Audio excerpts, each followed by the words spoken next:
first lightning talk speaker is Rosario Giusti de Perez, who's an architect and urban designer in Venezuela who works in the Barrios of Venezuela and who was recognized a few years ago as a GIS hero.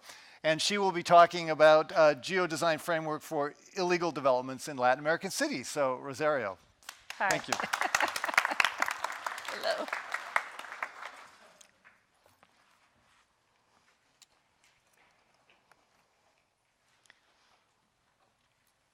In Venezuela, that we have all these illegal developments, like in mainly all Latin American cities, we have been trying to work with applying urban design, geodesign to urban design for developing what we call upgrading plans for the barrios that are all around the largest cities of Latin America. We centered in the most difficult ones that are this kind of developments. It's very, very difficult to try to improve. When you see that mess, you can hardly think about the solution. So we have to define which geodesign environment we're going to be working in. And it's what we call B2. Illegal occupations, where settlers have occupied the land with their cultural patterns to shape the land. They don't care about geography, unless it's a very, very difficult problem that they can't locate there. So this is what we are dealing with. Instead of a natural geography, we have a built geography. This is a scene of Caracas, where you can see how all the mountains are covered, completely covered by these illegal developments. So, what's a challenge that we are facing today? How can we change through geodesign? Up to 50% of the urban land is occupied in the largest cities with illegal developments. But they want change. So we have to think about a way to do that. This is the largest barrio in the whole Latin America continent.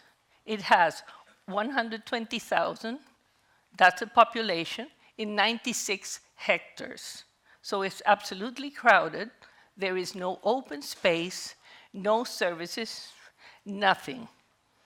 It's just one house piled over the other one. And when Jack said about this is a social confrontation. Actually, you can see how the illegal development is coming. It's like two armies, one in front of the other. So we thought, could we use the regenerative design tool and reverse the conditions of an illegal development? Our answer was no. Reversing is impossible. We would have to move millions. Caracas has like 3 million living in these conditions. So we have to find another way of changing. And we thought, restoration. We have a term in Venezuela that's in Spanish, habilitación. I tried to translate it, and the only word I could find was enable. We have to enable the settlement to work better, to improve their quality of life. So restoring is the only thing we can find. And basically, public space. When we see this, I remember being an architect, that when we try to do something like this, they say, makeup, that's no good. But makeup is what they want first. This is Caracas, and this is Argentina. It's a pride having a better looking community.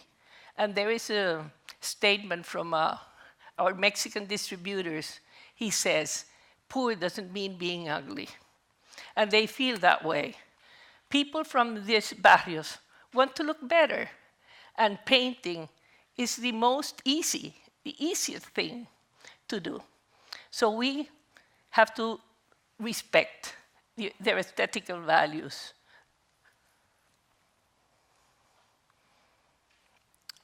This one I like to show because some people working in the municipalities in Caracas are trying to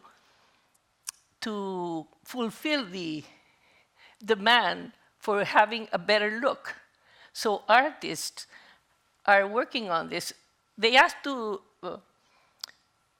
wanted to have an open space for playing baseball. It's a very small space. But the project was providing the space and giving a better appearance to the facades. I think this one was great. And really, residents were enthusiastic about the proposal. Restoring approach has made me try to find out examples from around the world that could give us an idea of how we can change. This, what you see underneath, is Competa, Andalusia, in Spain, where these houses, everybody comes and takes a look. They are las casas colgantes, and they are located very nearby, well, that place. And the other one is Peru, Lima, Peru. This is a settlement of very, very poor people who pick up material for recycling. And they are located at that's the river Rimac, beside the river. And it's so ugly, the appearances. So this is an idea we gave them. Of course, this is rock, and that is sand. But anyway, there could be a way of trying to solve the problem and become a tourist attraction instead of a very, very ugly example of poverty. Can we reverse the damage through restorative design? Well, this is what the government is doing in Caracas. All these houses that were nearly falling apart were saved and redecorated. And, you know, all the residents were so happy that they were kept there in their living place. And many architects from the schools of architecture are supporting the idea of, even though you look at that and say, oh, how come all that concrete, but the government's option was this one, and it's this no comments. It's terrible. It's the outside of Caracas, destroying everything to provide housing for the poor. Well, some of the examples I've been looking for brought me to what's considered the patrimony of the humanity. I'm translating from Spanish. That's Manarola, Italy, located by the seaside. And then we have Petare, Venezuela. I don't think we'll get there in a few years, but at least we could transform the settlement in an urban icon. This is the work that we've been doing with Barrios. It's just one of the slides. This is a foothill development of very poor and illegal development. We tried to find out where the very, very small left out spaces that we can work with to make circulations and pedestrian walkways. And the ones that were a little bit wider, we inserted small developments of urban facilities that they lack absolutely. They don't have any open space. When they mention here that you have 10 minutes from a park in all around cities in the US, there's no way of getting to an open space here. So if this is the kind of problem where you provide a small space and you really gained a lot.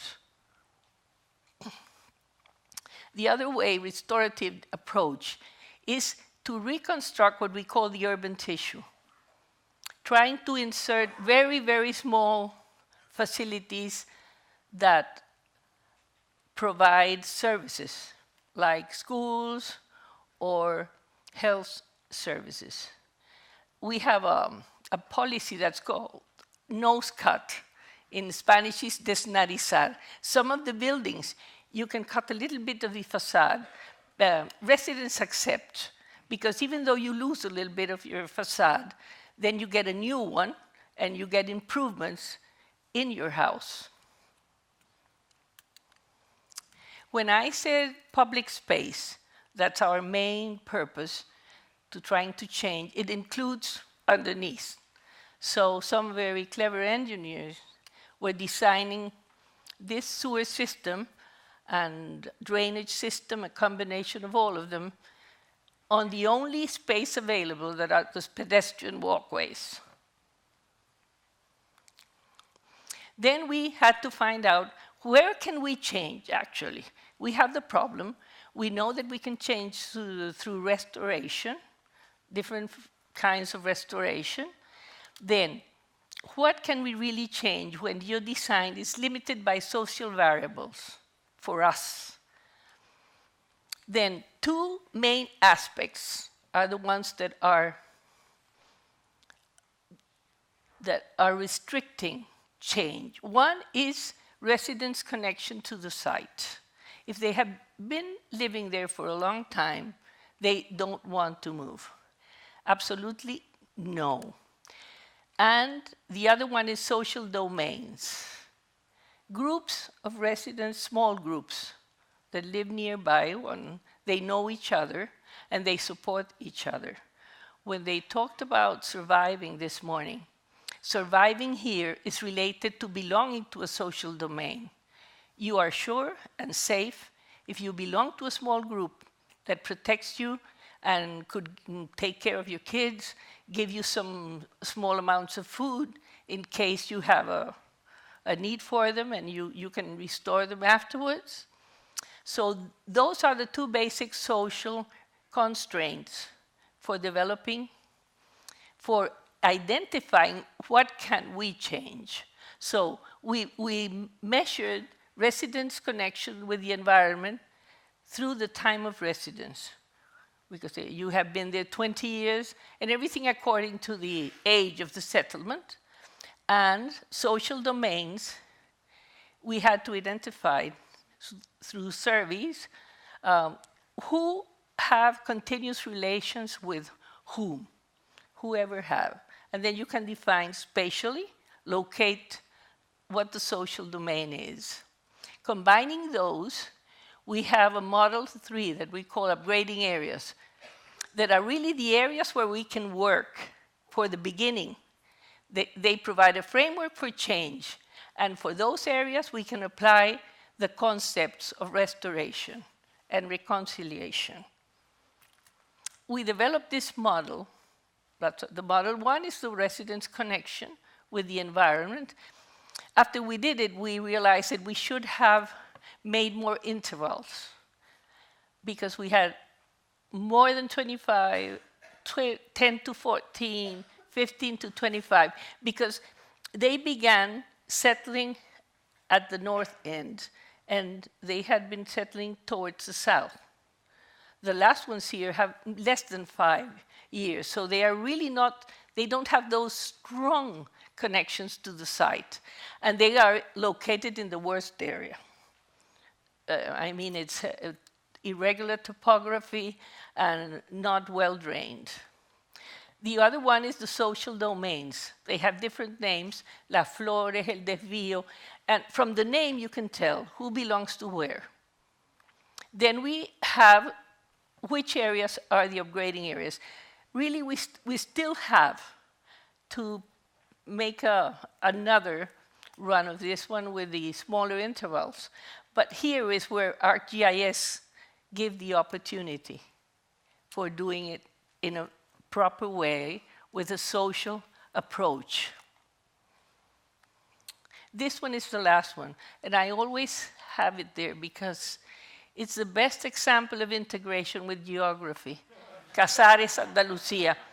And that can tell us that all the vernacular knowledge that has been accumulated through years in many, many settlements sometimes can be overfloated by technology, and then you miss the proper thing and really what you have to do.